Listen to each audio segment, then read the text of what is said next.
Hello my dear friends. आज का अपना टॉपिक है ब्लड ग्रुप। इससे पहले वाले वीडियो में अपन ने ये समझा था ब्लड क्या होता है और ब्लड हमारी बॉडी में क्या करता है और ब्लड कैसे ज़रूरी होता है शरीर के लिए। आज हम समझेंगे कि ब्लड ग्रुप्स क्या होता है।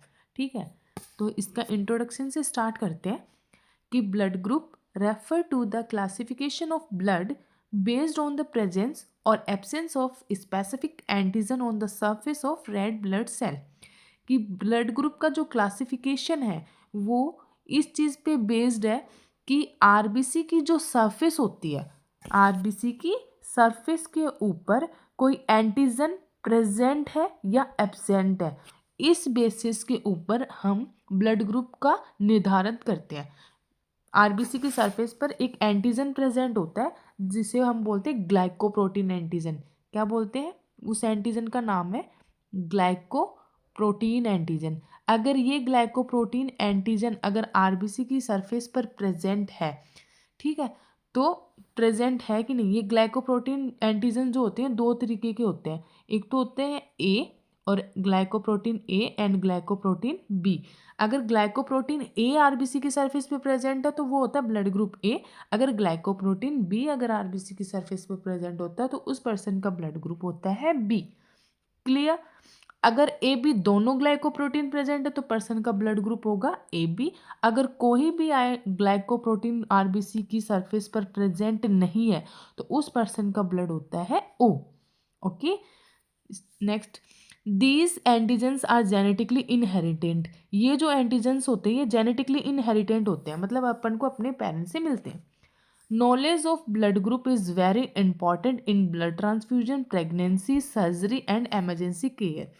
ब्लड ग्रुप की जो नॉलेज होती है वो बहुत ज़्यादा ज़रूरी होती है किनमें, ब्लड ब्लड ट्रांसफ्यूजन में, प्रेगनेंसी में, सर्जरी में और इमरजेंसी केयर के अंदर। अपन को किसी भी पेशेंट की इस तरीके की केयर करते समय अपन को ब्लड ग्रुप की नॉलेज होना बहुत ज़रूरी होता है। Next, importance. ब्लड ग्रुप की क्या इम्पोर्टेंस होती है नर्सिंग के लिए?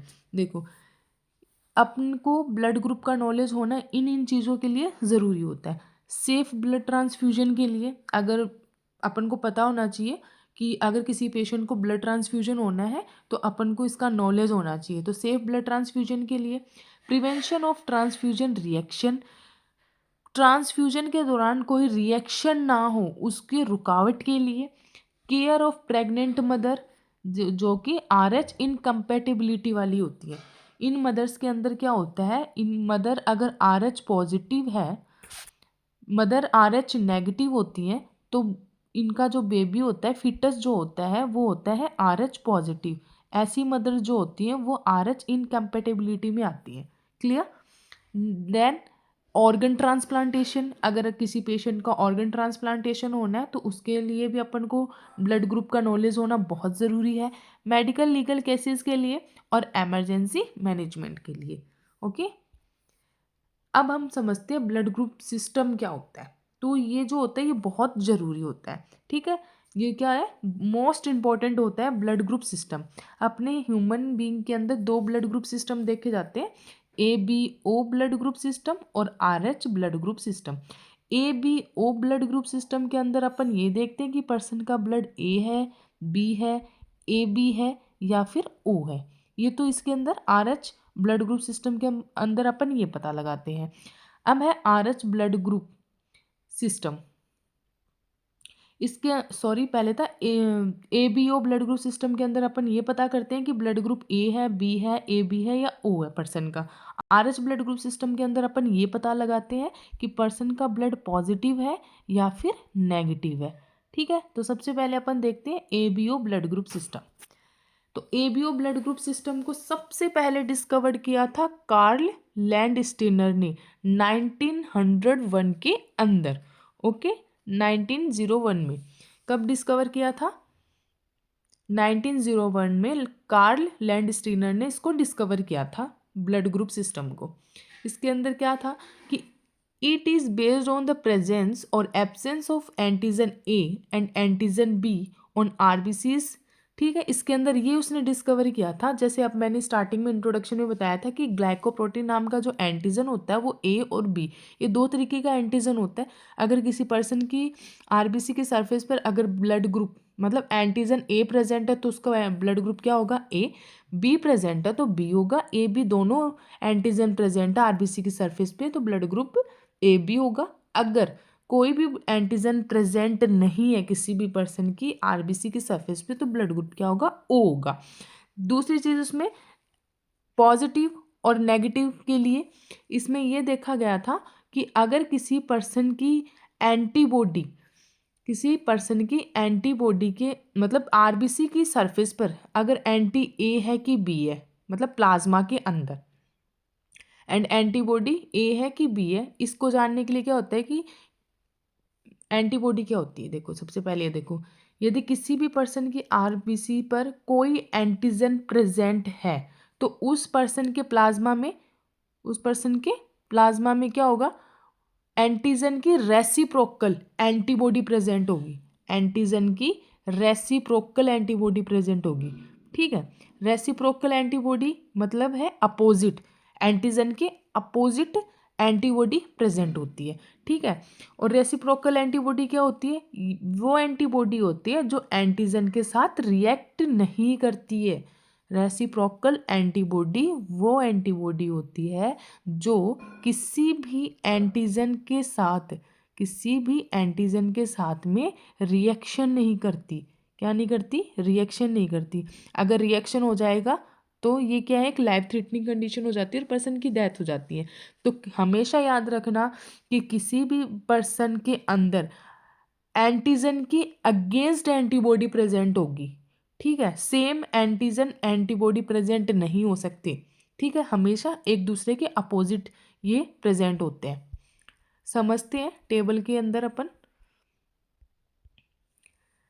कि blood group antigen on RBC और एंटीबॉडी इन प्लाज्मा। ठीक है। तो ब्लड ग्रुप अपने 4 तरीके के होते हैं, ए बी और ओ।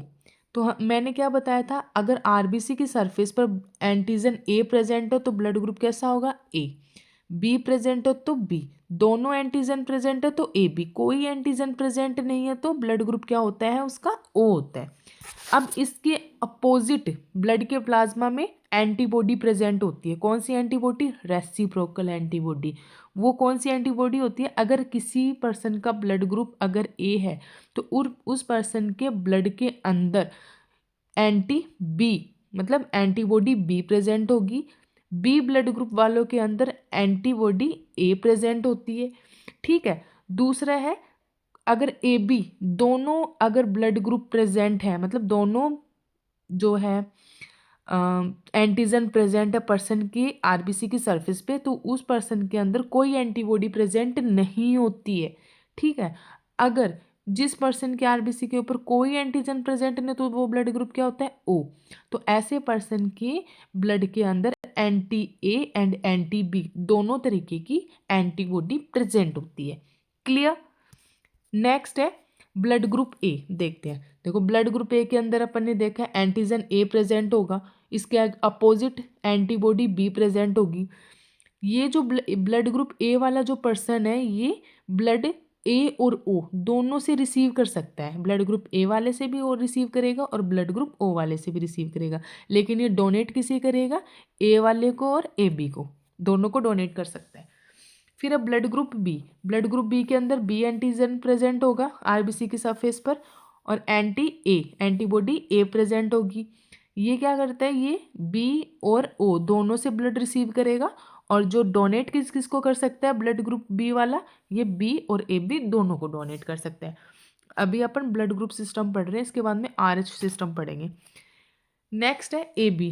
Same A B blood group को क्या बोलते हैं, यूनिवर्सल रेसिपिएंट।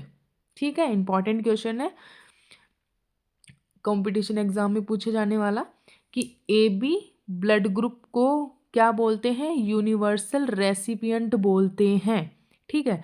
तो इसकी सरफेस पे इन पर्सन की आरबीसीज में एंटीजन ए और बी दोनों प्रेजेंट होते हैं कोई एंटीबॉडी प्रेजेंट नहीं होती। ये सभी ग्रुप से ब्लड रिसीव कर सकते हैं, लेकिन दे सकते हैं ओनली AB वालों को। अब है ब्लड ग्रुप O। ये भी इंपॉर्टेंट क्वेश्चन है। ब्लड ग्रुप O को यूनिवर्सल डोनर कहते हैं, कंपटीशन फाइट्स में पूछे जाते हैं। इसके RBC के सरफेस पे कोई एंटीजन प्रेजेंट नहीं होता, एंटीबॉडी दोनों प्रेजेंट होती है, एंटी A और एंटी B। ये सिर्फ डोनेट कर सकता है, सभी ब्लड ग्रुप्स को ये ब्लड डोनेट कर, ये वाला ग्रुप डोनेट कर सकता है, लेकिन सिर्फ रिसीव करेगा ओनली O वाले से। ओके, नेक्स्ट है RH ब्लड ग्रुप सिस्टम। देखो RH ब्लड ग्रुप सिस्टम के अंदर क्या है, उसको जो अपना ये था ABO सिस्टम था, इसको किसने डिस्कवर किया था? कार्ल लैंडस्टीनर ने किया था 1901 के अंदर। ठीक है, अब RH ब्लड ग्रुप सिस्टम को डिस्कवर किया था लैंडस्टीनर ने और विनेर ने, ठीक है, 1940 के अंदर। ठीक है, इसका कैसे पता करेंगे अपन कि पॉजिटिव है किसी पर्सन का ब्लड कि नेगेटिव है? तो वो इस तरीके से पता करते हैं कि बेस्ड ऑन द प्रेजेंस और absence of RH antigen on RBC। अगर किसी पर्सन की RBC के ऊपर, RBC ये सेल है, इस सेल की सरफेस के ऊपर अगर एंटीजन D प्रेजेंट है, ठीक है, एंटीजन D जो है वो प्रेजेंट है, तो उस पर्सन का जो ब्लड ग्रुप होगा वो पॉजिटिव होगा। अगर किसी पर्सन की RBC के ऊपर एंटीजन D एब्सेंट है, ठीक है, क्या है, एब्सेंट है, तो उस पर्सन का ब्लड ग्रुप क्या होगा, नेगेटिव होगा। तो इसमें देखते हैं कि RH पॉजिटिव वाले पर्सन के अंदर RBC की सरफेस पर D एंटीजन प्रेजेंट होगा, और RH नेगेटिव पर्सन वालों में D RBC की सरफेस पर D एंटीजन जो होगा वो एब्सेंट होगा। इस वजह से अपन पॉजिटिव और नेगेटिव का पता लगा सकते हैं। ठीक है, कैसे पता लगाएंगे? RBC की सरफेस पर अगर एंटीजन D प्रेजेंट है तो RH पॉजिटिव ब्लड होगा। अगर RBC की सरफेस पर एंटीजन D प्रेजेंट नहीं है तो उस पर्सन का ब्लड कैसे होगा, RH नेगेटिव। क्लियर, ये चीज़ थी। इसके बाद में RH फैक्टर क्यों ज़रूरी है? Very important in during pregnancy. During pregnancy के अंदर बहुत ज़रूरी है RH फैक्टर के बारे में अपन को पता होना चाहिए कि RH इनकम्पेटेबिलिटी की के केस में अपन प्रॉपर केयर कर सके प्रेगनेंसी के अंदर। Prevent haemolytic disease of newborn. Newborn के अंदर हीमोलिटिक डिजीज़ से उसको प्रिवेंट कर सके।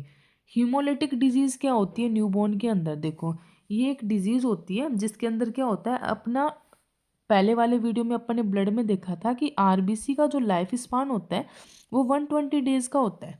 नॉर्मल लाइफ स्पान RBC का लाइफ स्पान कितने दिन का होता है? 120 डेज़ का होता है। ठीक है, ये होता है नॉर्मल। लेकिन जो हीमोलिटिक डिजीज़ जो होती है इसके अंदर क्या होता है, RBC जो होती है वो क्विकली डिस्ट्रॉय होने लग जाती है। मतलब बनने के बाद में 120 दिन तक नहीं जीवित रहती, ये बनने के बाद में क्विकली बनते ही ये डिस्ट्रॉय होना स्टार्ट हो जाती है और ज़्यादा समय तक ये जिंदा नहीं रहती है। तो वो ये कौन सी कंडीशन होती है? ये होती है हीमोलिटिक डिजीज़ ऑफ न्यूबॉर्न। ठीक है, नेक्स्ट है importance in blood transfusion. Blood transfusion में भी अपन को पता होना चाहिए कि ब्लड ग्रुप कौन सा है, पॉजिटिव है, नेगेटिव है, या फिर A है, B है, AB है या O है। ठीक है, अपन फिर से रिवाइज करवा देती हूँ मैं आप लोगों को। ABO system, ABO blood group system के अंदर अपन ने क्या देखा था? अगर किसी पर्सन की RBC के ऊपर एंटीजन A प्रेजेंट है तो ब्लड ग्रुप A होगा, B प्रेजेंट है तो B होगा, AB दोनों एंटीजन्स प्रेजेंट है RBC की सरफेस के ऊपर तो ब्लड ग्रुप AB दोनों होगा, और अगर कोई एंटीजन प्रेजेंट नहीं है तो ब्लड ग्रुप क्या होगा, O होगा। ठीक है, अब एंटीजन के अंदर ये होते हैं RBC की सरफेस की बात होगी। अब ह्यूमन के ब्लड के अंदर, प्लाज्मा के अंदर एंटीबॉडीज प्रेजेंट होती है ह्यूमन बॉडी के अंदर। ठीक है, रेसिप्रोकल एंटीबॉडी ही पाई जाती है ह्यूमन के अंदर। ठीक है, रेसिप्रोकल एंटीबॉडी ही पाई जाती है, और ये जो एंटीबॉडी होती है एंटीजन के साथ रिएक्शन नहीं करती है। ठीक है, ये जो एंटीबॉडी क्या होंगी, ये एंटीजन्स के साथ रिएक्शन नहीं करेंगी। तो हमेशा याद रखना, जिस पर्सन के ब्लड ग्रुप ए है, बी है, या फिर ए बी है, फिर कोई ओ है, तो ओ के अंदर तो एंटीजन प्रेजेंट होता ही नहीं है। तो हमेशा ब्लड ग्रुप जो ए होगा, बी होगा, या फिर ए बी होगा, इनके अगेंस्ट, इनके अपोजिट एंटीबॉडी प्रेजेंट होगी अपने बॉडी के अंदर। ए वालों के अंदर एंटी बी प्रेजेंट होगी, बी वालों के अंदर एंटीबॉडी ए प्रेजेंट होगी, और ए बी वाला जो ब्लड ग्रुप है उसके अंदर कोई एंटीबॉडी पाई नहीं जाती। इस वजह से ये यूनिवर्सल क्या होता है, यूनिवर्सल रेसिपिएंट होता है। ए बी ब्लड ग्रुप वाला क्या होता है, यूनिवर्सल रेसिपिएंट, क्योंकि इसकी अंदर कोई एंटीबॉडी नहीं पाई जाती है। और ओ ब्लड ग्रुप वाले के अंदर कोई एंटीजन नहीं पाया जाता, और एंटीबॉडी ए और बी दोनों पाई जाती है। इस वजह से ये सभी को ब्लड डोनेट कर सकता है। ठीक है, आरएस सिस्टम में हमने क्या देखा था, अगर किसी पर्सन की आरबीसी की सरफेस पर अगर एंटीजन डी प्रेजेंट है तो उस पर्सन का ब्लड ग्रुप कैसा होगा, पॉजिटिव।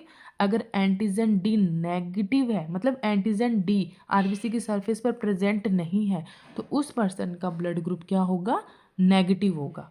ठीक है, तो ये था अपना ब्लड ग्रुप कि क्या होता है, एंटीजन्स क्या होते हैं, एंटीबॉडी क्या होते हैं, ये इसके अंदर मेन चीज़ें होती हैं। इसके अलावा 2 क्वेश्चन अपन ने इंपॉर्टेंस देखे थे कि यूनिवर्सल डोनर और यूनिवर्सल रेसिपिएंट कौन होते हैं।